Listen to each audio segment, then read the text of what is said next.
about the book and a lot about me. Um, no, of course I can't find it, but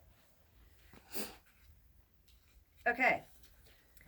So this book is dedicated to the Hubble Space Telescope, which opened the universe to me.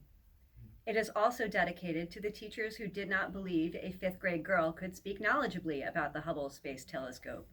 You remain embarrassingly wrong. So, and if anyone tells you that spite is not a good motivator, they're liars, completely wrong, and it's a totally valid reason to do something, and it makes you feel really good after. So, yeah, the story behind that is I looked up when I was a kid and got really interested in the stars.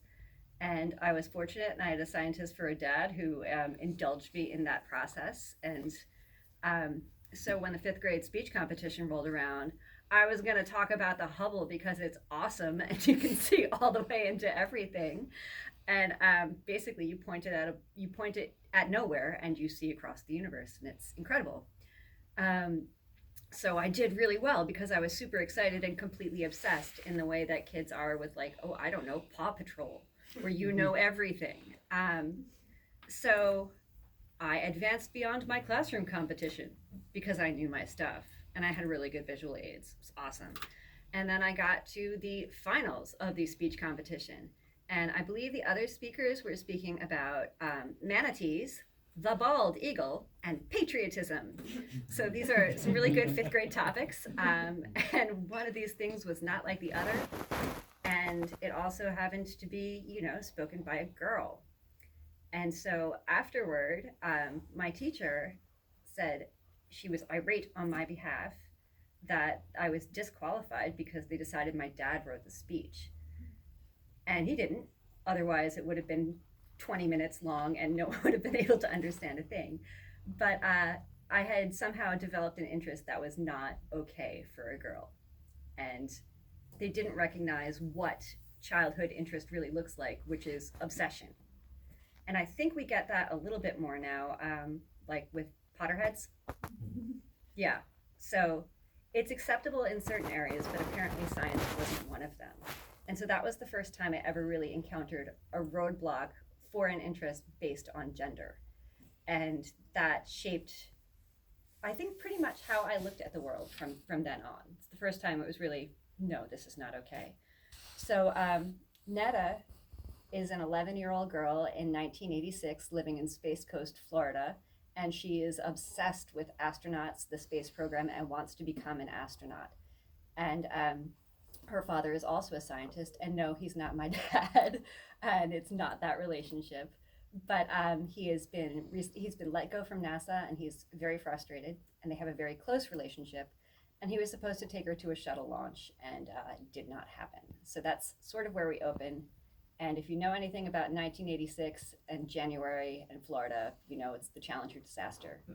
So I've read that to people before, and I feel like it's a little bit traumatic. But so I might skip that tonight. But I chose to start the book there because that was a unifying cultural event for people in my age range. And it was the first time a lot of kids saw death, and it was a live event, and there was no preparation for it, and they all experienced it together. So that's sort of a breaking of trust with the space program, with school, with your parents, with everything. And that felt really important to sort of bring readers in and understand that this book has a slightly different definition of what childhood is, in that it's risky. You have to do a lot of scary things, and that's what makes it important. Half this book is also in the far future, in space, aboard a space module that is going to colonize a distant planet. And the planet is unnamed. It started out as Mars, but Mars is really politicized already. And also, after the 2016 election, what I thought we were capable of doing on Mars, how long it would take us to get there, and who would get there, changed dramatically. So we are headed towards an imaginary planet in the distance. If you want to think it's in the TRAPPIST system, go for it. that feels really convenient to me, so I like to think it's there. And we're going to colonize it. So that's where we start in that half of the book. And these two halves connect together because there is something called a time-stopping machine that Netta's father is working on. And when people think of time machines, they think of time travel. They usually think of going back in history and let's kill baby Hitler. That's been done, and it's been done so much better than I could ever possibly do it. So I became more interested in how people experience time individually and how parents and children experience time. Kids want to grow up incredibly fast, and parents want nothing more than to slow them down. So what would a dad who really loves his daughter want to do? Slow down her childhood. So as in any book, movie, music, whatever, that has a time stopping machine in it, or a time machine in it, something goes terribly, terribly wrong. And that might be how we wind up in the far future in the year that I'm not telling you. So this is also a book a little bit about a small town in Space Coast, Florida. And if anything is affecting time in a small area, it's affecting a small town. So I think what I'm going to do is read to you a little section of some of the people in this town of Easter, Florida, that are being profoundly affected by strange time in a way that they don't really understand yet. So we don't have any kids here right now. Good. Because there's some swearing, and I had to change some words last night, and it just didn't have the same impact.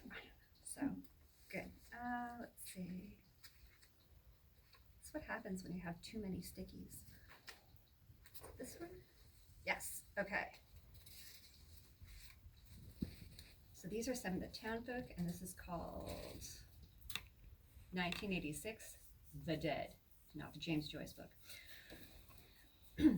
Marty Newhouse was sweating something awful. It came with a suit, which was required, even for pre-planning consults. People like to think they'd chosen a high-end establishment for their loved one.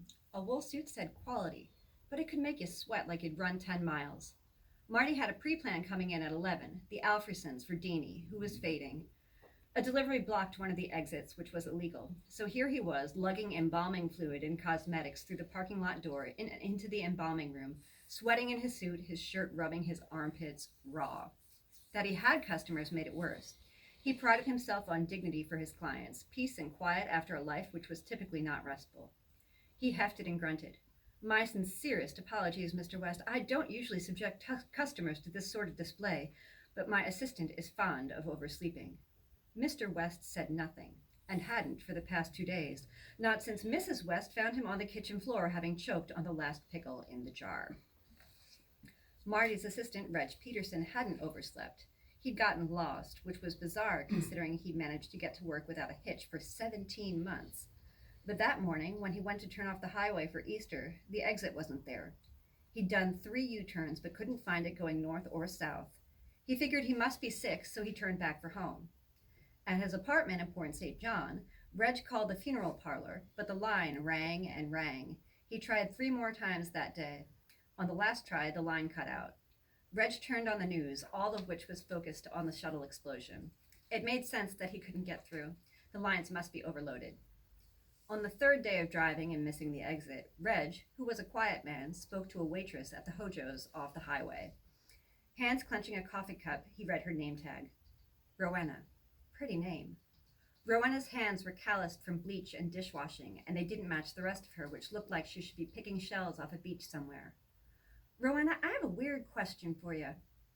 Has anyone come in here over the past few days asking where exit 43 is? I can't find it for the life of me.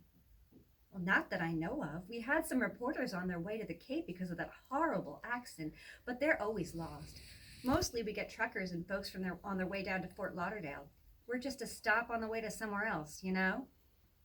In that moment, as Rowena refilled his cup, Reg heard something in her words.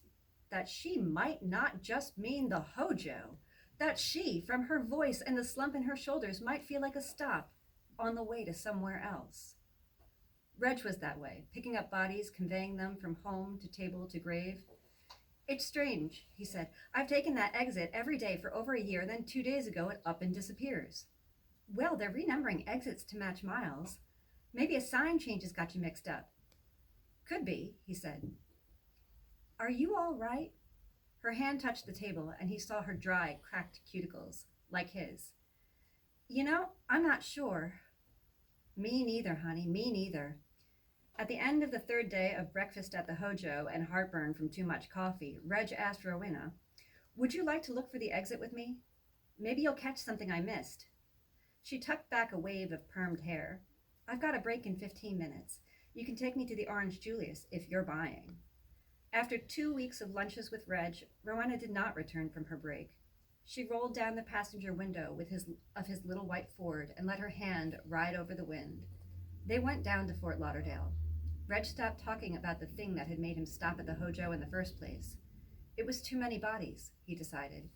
He took a job selling office supplies and found that he loved it, that he had a gift for matching people to serviceable paper products.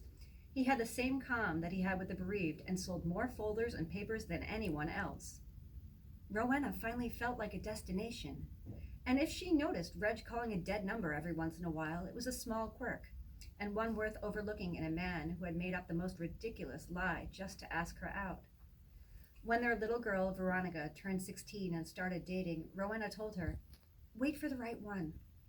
Wait for someone so in love with you that they don't care that they look like a fool, that someone who will imagine up a whole town just to have something to talk to you about." Reg never said otherwise. Time painted with watercolors, and after enough years, he believed Rowena was right. Marty reached into a cabinet searching for his wax. Reg had rearranged things, and it was impossible to find anything. What was convenient for Reg at 6'1" was out of sight for Marty at 5'7". "Sorry, Mrs. Latimer. Oh, I know, the coroner does a number on people, but I'll have you fresh as a daisy. That shower we gave you did wonders." A sundress would cover up the Y-shaped incision, but wax was the only solution for a craniotomy. He was ill-prepared for what he saw when he turned around, wax in hand. Mrs. Latimer, whose repose looked particularly hard-earned, was moving. More precisely, her skin was moving. The edges of the Y incision shortened, and the threads he'd sewn popped and pulled from their stitches. There was a grinding clunk, the knock of bone on bone, a cranium locking into place. The bruising along her back from the hours she'd been on the bathroom floor, blood pooling below the skin as rigor mortis set in, softened and faded away. Miriam? He was a fool to say her name, but what were you supposed to do when a body started sewing itself up on your table, when a body became less a body and more a Miriam Latimer? When her knuckles straightened, he ran out the side door onto Latchy Street, right into the middle of the road. Miriam's heart was inside her. Vivisected, yes, but what if it sewed up? Her chest, her skin, no, that wasn't right. He needed a drink. He needed something. The sky was swimming. He needed people, living ones, and a drink. Marty shuffled down to the Bird's Eye, where there were people, and there was rum. Ellery Reese kept a hidden stash of the good Cuban stuff he picked up when he went to the Keys. It was the town's worst-kept secret, along with Mayor Megan's affairs. Ellery was working the cash register, his sunburned scalp showing through what most people considered a wise guy haircut. His Hawaiian shirt had a good amount of someone's coffee on it. As much as Ellery was out for a buck, he genuinely liked Easter and could feel when someone was about to walk in, before the bell on the door jingled, before they passed the window and the chipped red lettering on the glass.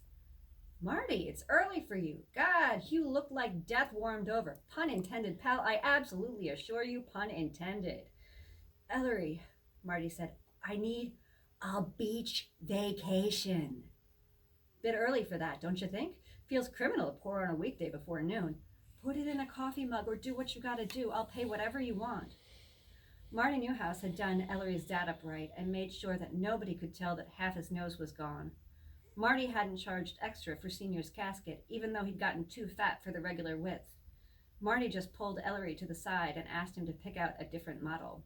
The charge never showed up on the bill, and the Reese family didn't forget things like that. He splashed coffee on a heavy pour of contraband and slid that chip mug right under Marty Newhouse's nose. Marty drained the cup and asked for another. "Okay, Lurch, I like you and all, but you're not exactly a beach bum. You all right? Did you get asked to do one of those astronauts or something?" "I'm not well, Ellery. Miriam Latimer just stitched herself up on my table." "No shit." Ellery had seen a good number of people go off the deep end, enough to know that everybody went about it differently. His uncle had climbed up a tree and threw nuts at people when his wife left. When Ted Beeler got the shakes, he would go on about commies in the bushes. Some people didn't say anything at all, which was the only way to spot them. Marty was a shocker. Ellery had figured out that after all the stuff he'd seen, he must piss ice. Maybe that's what it did, though. Best to let him ride it out, calm down, and get it out of his system. Ellery gently topped Marty off, then wiped the counter around him. Marty didn't look at Ellery, but appeared to lose himself in the slow, circular motions of the rag on the formica. Her skin, where the... He drew a Y in the air. Right on my table, it closed up. I washed her off because the coroner always leaves them such a mess. I was set to starting her when her chest, the stitches, they zipped right up. They shouldn't have done that. They didn't do that, did they? Ellery couldn't parse the distasteful things Marty said. Marty had stared at dead bodies, most of them old, most of them people he knew. Ellery hadn't thought about what that entailed, like Miriam Latimer's naked old lady breasts sagging like used pantyhose. Marty had seen Ellery's dad's shriveled old man Dick. A job like that could make someone crack. How could you keep looking at bodies and not see people, or look at people and not think about them dead on your table? Hey, Ellery said, don't take this the wrong way, but when I put in too many hours, the forks start talking to me. You had a break in a while? I don't mean anything by that. I'm just saying, take a few days off and let that kid you got handle stuff. Reg isn't in. Do you mind if I sit for a while, Ellery? I can't go back there yet. Do you want me to get a hold of Shelley? Yes, please. I call her myself, but you're shaking like a cold chihuahua. Gotcha. She's still working at the bank, yeah? Yes. Ellery started dialing the phone by the register, only to realize that there was no dial tone. Sorry, Lurch, lines are out again. Look, just stay. It's a slow day. My soda guy hasn't showed up, but it looks like a storm anyway. Sit until your head gets together, okay? Marty nodded and whispered, Sure. Yes, all right. Sure, you're right. Eddie Ingram slid on a stool next to Marty. Hey, Ellery, can I get some of that stuff? There was an accident on Satsuma. Some guy got damn near decapitated and this car is stuck in a canal which is frozen. The road's out of here. I don't know, man. There's no getting out. The highway. It's like the woods just... I don't know what the hell is going on. Ed shuddered. A lot of that going around, Ellery said and slid a cup down the counter, and he poured himself for another.